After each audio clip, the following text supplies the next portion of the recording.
Amoebic മസ്തിഷ്ക ജ്വര വ്യാപനത്തിന്റെ പശ്ചാത്തലത്തിൽ ഗുരുവായൂർ ക്ഷേത്രക്കുളം അടച്ചിടുന്നതിന് ദേവസ്വത്തോട് നിർദ്ദേശം നൽകാൻ നഗരസഭാ കൗൺസിൽ യോഗം തീരുമാനിച്ചു.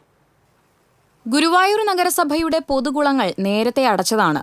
മുങ്ങിക്കുളിക്കുന്നത് വഴി രോഗബാധ ഇല്ലാതാക്കാൻ സ്വകാര്യ കുളങ്ങളും സ്വിമ്മിംഗ് പൂളുകളും ഉപയോഗിക്കരുതെന്നും കൗൺസിൽ നിർദ്ദേശിച്ചു.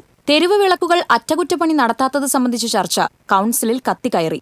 കൗൺസിലർമാർ വൈദ്യുതി പോസ്റ്റുകളിൽ കയറി ബൾബുകൾ ശരിയാക്കേണ്ട അവസ്ഥയാണുള്ളതെന്ന് പ്രതിപക്ഷ നേതാവ് KP ഉദയൻ കുറ്റപ്പെടുത്തി. അറ്റകുറ്റപ്പണിക്ക് തയ്യാറാകാത്ത കരാറുകാരനെതിരെ നടപടി സ്വീകരിക്കുന്നതിൽ ഇംപ്ലിമെന്റ് ഓഫീസറായ ഉദ്യോഗസ്ഥന്റെ ഭാഗത്തുനിന്ന് വീഴ്ചയുണ്ടായിട്ടുണ്ടോ എന്ന് പരിശോധിക്കണമെന്നും ഉദയൻ ആവശ്യപ്പെട്ടു. കരാറുകാരൻ നൽകിയ ഉറപ്പുകൾ പാലിക്കപ്പെടുന്നില്ലെന്നും ഫോൺ വിളിച്ചാൽ എടുക്കുന്നില്ലെന്നും ചെയർമാൻ M. കൃഷ്ണദാസ് അറിയിച്ചു. ഉടൻ തന്നെ അറ്റകുറ്റപ്പണി നടത്തണമെന്ന് കരാറുകാരന് നഗരസഭാ സെക്രട്ടറി അവസാനവട്ട നോട്ടീസ് നൽകും. ഓവർസിയറുടെ മേൽനോട്ടത്തിൽ അറ്റകുറ്റപ്പണി നടത്തും. ഇതിന് കഴിഞ്ഞില്ലെങ്കിൽ കരാറുകാരനെ ഒഴിവാക്കി പുതിയ ടെൻഡർ വിളിക്കേണ്ടി വരുമെന്നും ചെയർമാൻ പറഞ്ഞു. സംസ്ഥാന സർക്കാരിന്റെ വികസന നേട്ടങ്ങൾ ജനങ്ങളിലേക്ക് എത്തിക്കുന്നതിനായി സംഘടിപ്പിക്കുന്ന വികസന സദസ്സിന് പ്രതിപക്ഷത്തിന്റെ വിയോജനക്കുറിപ്പോടെ 4 ലക്ഷം രൂപ അനുവദിക്കാൻ കൗൺസിൽ തീരുമാനിച്ചു. നവകേരള സദസ്സിന് ശേഷമുള്ള ദൂർത്താണിതെന്നായിരുന്നു പ്രതിപക്ഷത്തിന്റെ ആരോപണം. റെയിൽവേ മേൽപ്പാലത്തിന് താഴെ ഓപ്പൺ ജിം ആരംഭിക്കുന്നതിന് ഭരണാനുമതി ലഭിക്കാനുള്ള നടപടി വേഗത്തിലാക്കാനും തീരുമാനമായി. മേൽപ്പാലവുമായി ബന്ധപ്പെട്ട മറ്റു പരാതികൾ പരിഹരിക്കുന്നതിനായി RBDCK പ്രതിനിധികളെ ഉൾപ്പെടുത്തി